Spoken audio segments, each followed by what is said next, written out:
The rain fell in thin, patient threads over the old porch roof. Each drop landed with the slow rhythm of a heartbeat. A heartbeat belonging to a house that had grown used to silence. Inside, the afternoon light was muted, almost gray, as it spilled through the small window of the living room. It touched the surface of a wooden table. And there, resting quietly in the center, lay a yellow envelope. A thin coat of dust covered it, not the dust of days, but of years. Daniel stood before it. His hand trembled slightly. Though the room was warm 15 years ago, he had left this town in anger, shame, and something darker, something he never named. His mother, Grace, had been arrested for embezzling funds from the town's flood relief program. The money was meant to rebuild homes, restore lives after the Great Flood. Instead, it vanished. The loss had shattered families, left children sleeping in cars, and buried the town in debt. Grace, once called the heart of the town, became the woman who betrayed everyone. Daniel, only 19 then, had walked away. No calls, no visits. A single word for 15 years. 2 weeks ago, Grace died. A neighbor phoned him with a flat voice. No funeral, no one to attend. He returned, though he wasn't sure why. Maybe to confirm she was gone. Maybe to end the past once and for all. That same neighbor handed him this envelope. She said, "Give it to you when she's gone." Daniel stared at it. He didn't know that inside, a truth was waiting, one that would tear apart everything he thought he knew. Asterisk. Daniel's shoes crunched against the gravel driveway as he stepped out of his rental car. The air smelled of wet leaves and rust. It was the kind of smell he remembered from childhood before the flood. Before the trial, before the silence. The house looked smaller than he remembered. The paint was peeling, the gutters sagged, and the porch posts leaned like tired old men. Once this house had been full of sound, his mother's laugh, the clink of teacups, the hum of her favorite records. Now it seemed to exhale nothing but dust. He pushed the door open. It gave a slow, complaining creak, as though warning him not to come inside. The living room greeted him with the stale scent of paper and wood that had been closed too long. The curtains were drawn halfway, letting in just enough light to make the shadows uneasy. And there it was, the yellow envelope right where the neighbor had placed it. He didn't pick it up. Not yet. Instead, Daniel walked through the house, like someone searching for a version of themselves they'd left behind. He touched the corner of the kitchen table, the very spot where he had done his homework. He glanced at the hallway wall, still bearing faint marks where his height had been measured in pencil. He felt the urge to leave, to escape before the weight of memory became too much. From the kitchen window, he could see the backyard. The swing set was gone, just 2 empty holes in the ground where the posts had once stood. A small garden plot lay overgrown, weeds curling over the stones his mother had carefully placed around the edges. For a moment, Daniel wondered what it would be like if she were still alive and he had come home like this. Would she have stood on the porch, hands on her hips, scolding him for staying away so long? Or would she have simply turned away, ashamed? He shook the thought from his head. The sound of rain against the roof grew louder, almost as if the house was listening.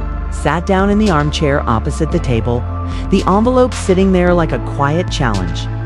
It wasn't just paper, it was 15 years of unanswered questions, 15 years of resentment, 15 years of believing one story, the one the town told him, the one he told himself. He reached out, his fingertips brushing the dust from its surface. The paper felt dry, brittle, as if it might crumble at any moment. Daniel set it back. Down, not yet. His phone buzzed in his pocket. It was the neighbor again, Mrs. Cole. Her voice came through thin and sharp, like it was being pulled from far away. "Did you get it?" "Yes." A pause. "You should read it soon." She didn't have much time left when she wrote it. Daniel didn't respond. Mrs. Cole sighed, the sound carrying a weight he couldn't quite name. "You think you know what happened, Daniel," she said softly. "But you don't. Not all of it." The line went dead. Daniel slipped the phone. back into his pocket and looked at the envelope again. Something about the way it lay there, perfectly centered on the table, waiting, made him uneasy. In the kitchen, the fridge hummed faintly, a sound too normal for a house that felt so abandoned. Outside, the rain slowed to a drizzle. Somewhere in the distance, a train whistle echoed through the wet air. Daniel leaned back in the chair. For the first time since he arrived, he let himself feel tired. The kind of tired that wasn't about sleep, but about carrying a burden too long. And still the envelope waited. Asterisk, the envelope stayed where it was. Silent and patient, like a stone on a grave. Daniel stared at it for so long that the rest of the room seemed to fade. It wasn't the paper that frightened him. It was the possibility that everything inside it would hurt more than what he already believed. For 15 years, his anger had been solid, like a wall built from courtroom headlines, from the whispers in the grocery store, from the day he had walked out and never looked back. If the letter told him she was guilty, then nothing would change. The wall would stand. But if it said she wasn't, then what? He rubbed his forehead, feeling the pulse of an old headache returned on a kitchen. He poured himself a glass of water, but the pipes groaned as if protesting the intrusion. The water tasted faintly metallic, like the air after lightning. He drank it anyway, watching droplets slide down the outside of the glass. When he came back to the table, the envelope looked exactly the same. Still dusty, still closed, still waiting. He sat down. The chair creaked under his weight. His hands hovered over the paper. But memories kept interrupting, fragments he couldn't fully control. His mother on the porch the day of the flood, her hair plastered to her forehead, shouting for him to help carry blankets to the shelter. The smell of wet mud in the air, the sound of crying children. And then, weeks later, her face in the newspaper, the mugshot. The bold black letters spelling out her crime. He remembered standing outside. The courthouse, the cold cutting into his skin, hearing strangers call her a thief. He remembered not defending her, his fingers curled into fists on the table. Maybe the letter was just an apology. Maybe she wanted him to know she was sorry for everything, guilty or not. Maybe she wanted forgiveness she didn't deserve. Outside, a car passed by, sending ripples through the puddles in the street. The sound brought him back to the present. He reached for the letter again. This time, his thumb slid under the flap. The glue had dried long ago, so it gave way with a faint crackled dot. Inside was a single folded sheet of lined paper, the kind from an old notebook. The edges were yellowed, the folds sharp from being untouched for years. He unfolded it slowly. Handwriting filled the page, not neat, but firm, as if she had pressed each word into the paper. The first line stopped him cold. "If you're reading this, it means I'm gone, and the truth is now yours to carry." He read the next sentence, then stopped. His hands were trembling. The words didn't feel real. They didn't match the story he had been told. He folded the letter back up without finishing it. Not yet. He slid it into his jacket pocket and stood, pacing the length of the living room. Why now? Why write this only to leave it unread for years? Why not tell him when she was alive? He went to the front door and opened it, breathing in the damp air. The street was quiet, lined with houses that seemed smaller than when he was a boy. A dog barked. Somewhere far off, he thought about leaving again. Just driving until this. Whole town was behind him. He could throw the letter away. Never know. Never let it change anything. But as he reached into his pocket, feeling the soft fold of the paper, he knew he couldn't. He turned back into the house, shut the door, and sat at the table. This time, he smoothed the page flat and forced himself to keep reading. Her words began to draw a picture of the flood, of desperate nights, of choices that didn't fit neatly into right or wrong, but it was only the beginning. There was more to come. Something she had been hiding not just from him, but from everyone, and with every sentence. Daniel felt the wall inside him begin to crack. Asterisk, asterisk. Daniel. His eyes lingered on the way she had written his name. not in the rushed, looping script she used for grocery lists, but carefully. As though it was the most important word on the page, that night after the flood, the town lost more than homes. It lost hope. The relief money that came in was enough to keep us going. If it had been used as it was meant to, I was the treasurer. I was the one they trusted. So when the money disappeared, it was easy for them to believe it was me. Daniel's jaw tightened. He had read this part in headlines. It was nothing new. But the truth is, I did take the money, only not for myself. Someone came to me late one night, before the first check had even cleared. He said he knew something about you, something that would destroy your life before it even began. He put a folder on my kitchen table full of photographs and statements. I don't know how he got them. I don't know if they were even real, but I couldn't take the chance. Daniel froze, his pulse quickening. His mother had never lied well, at least that's what he used to think. He told me to withdraw the money and deliver it in cash to a location outside of town. He said, if I didn't, the folder would be sent to the sheriff. I asked why he didn't just go to the police already. He laughed and said because I like watching people choose. Daniel swallowed hard. 15 years ago, he had been just a boy with bad grades and a worse temper. What could have been so damning? I made the withdrawal the next day. I handed over the cash. I never saw it again. A week later, the sheriff came to the house with a warrant. I said nothing in my defense. I thought silence was the only way to protect you. Daniel felt the air in the room grow heavier, as if the house itself was leaning in to listen. I kept expecting you to ask me why I didn't fight, but you didn't. You just left. And maybe I deserved that. I wanted to tell you the truth, so many times. But every time I tried, I imagined the folder in someone else's hands, and I stayed quiet. His hands gripped the paper so tightly it began to crumple at the edges. Daniel, I don't know where the folder is now. I don't even know if he's still alive, but I do know this. The man wasn't from our town. He knew things no stranger should know. He called me Grace the first time we met, but the second time, he called me by my maiden name. That's when I realized he had been watching us for years. The letter ended abruptly, the last line written more lightly than the rest. I am sorry for the years you lost because of me. But if you go looking for the truth, be careful. You may not like what it says about you.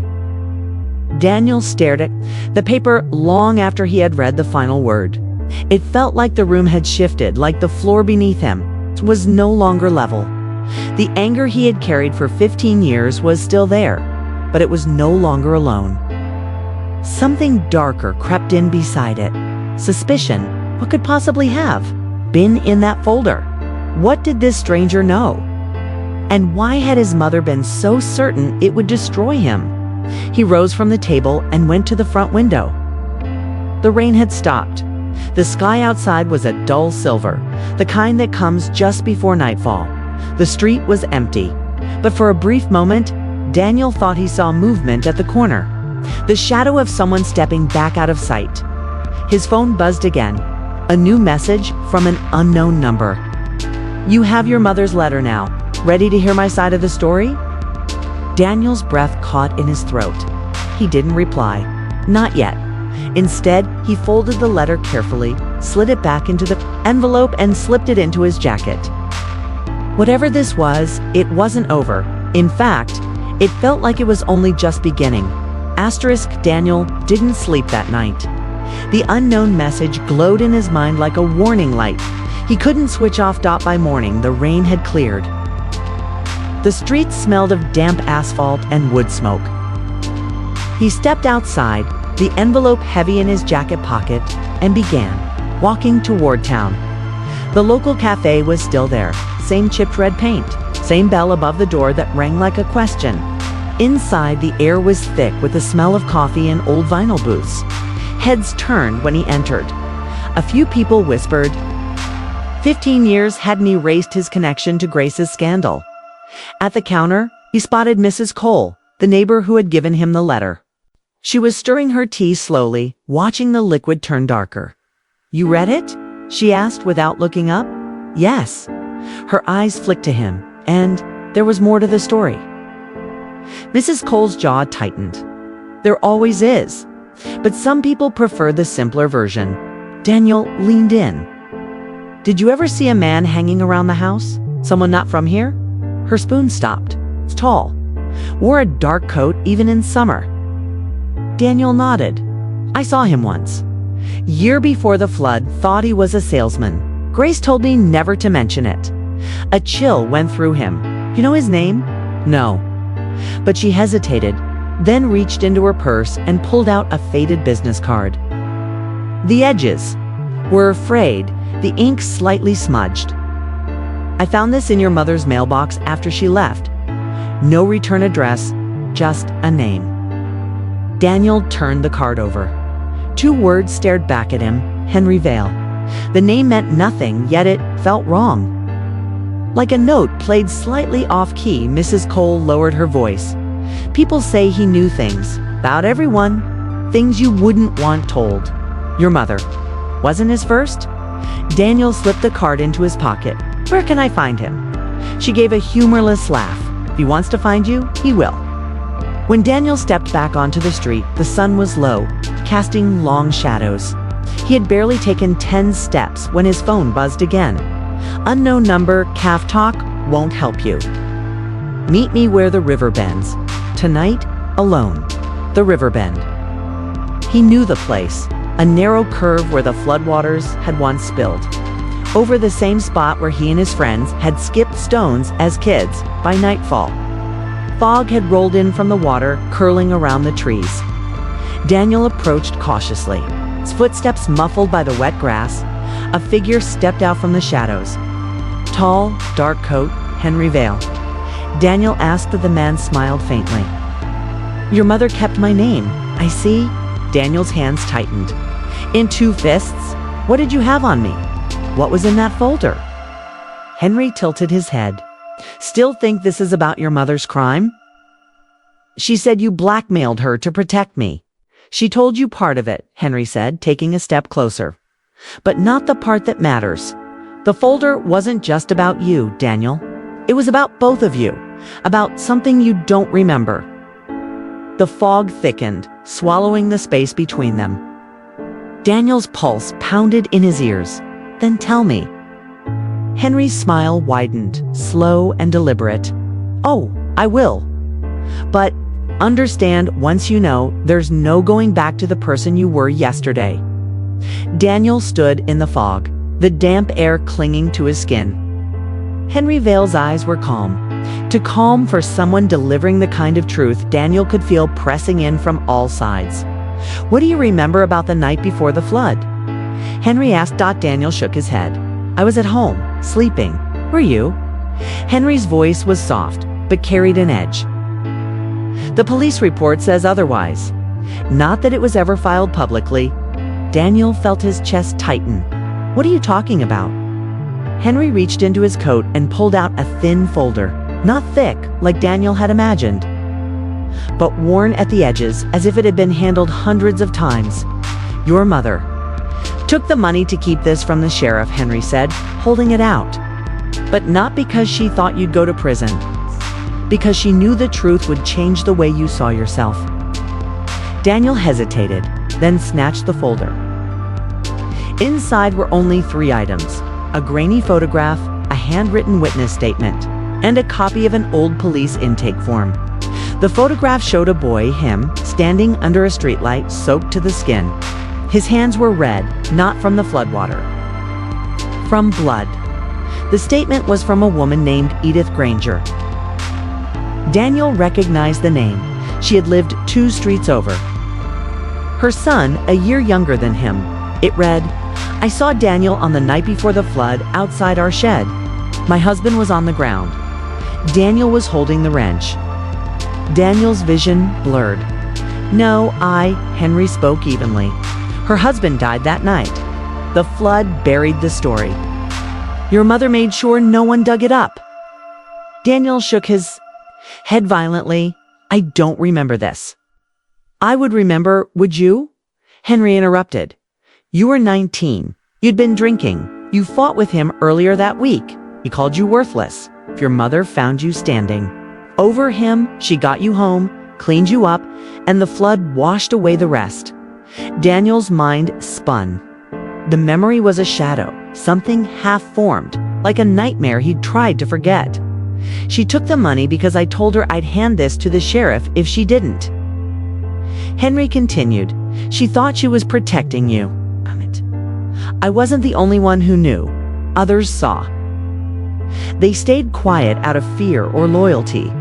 But fear fades, Daniel, and loyalty dies. The fog seemed to close in, dampening every sound except Henry's voice. Now you have the truth. Do what you want with it. Henry turned to leave, then paused. But ask yourself this. If your mother could forgive you, why can't you forgive? Daniel stood alone by the river bend, the folder trembling in his hands. The photograph stared back at him, the boy in it a stranger. Somewhere deep inside, a voice whispered that it could be true. And in that moment, Daniel realized the wall of anger he'd built for 15 years wasn't just against his mother. It was against the part of himself he didn't want to see. That fog swallowed Henry's figure. And Daniel was left with only the sound of the river. And that is where Daniel's story leaves us. A son who returned home to confront the shadow of his mother's crime, only to find the shadow was his own.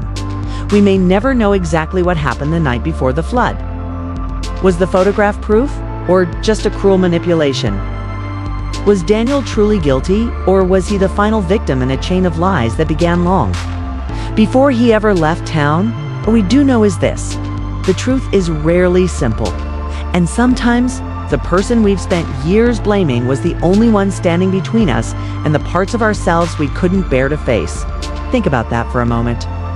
How many grudges have we carried because it was easier than asking hard questions? How many times have we built a story in our heads only to realize too late that it was never the whole story? Daniel's mother went to her grave with the weight of his anger on her shoulders. She never asked him to forgive her while she was alive, and maybe that was her way of forgiving him without making him bear the truth. Now, I want to hear from you. If you were Daniel and you found that folder, would you want to know everything, no matter the cost? Or would you rather live with the story you've been told? Share your thoughts in the comments. Tell me which moment in this story hit you the hardest. Was it the letter, the meeting at the river, or that final question Henry asked? And if this story stayed with you, even for a moment, hit the like button. Subscribe for more true life moments like this. And share this video with someone who might need to hear it, because sometimes the hardest stories to tell are the ones we still haven't decided how to end. *.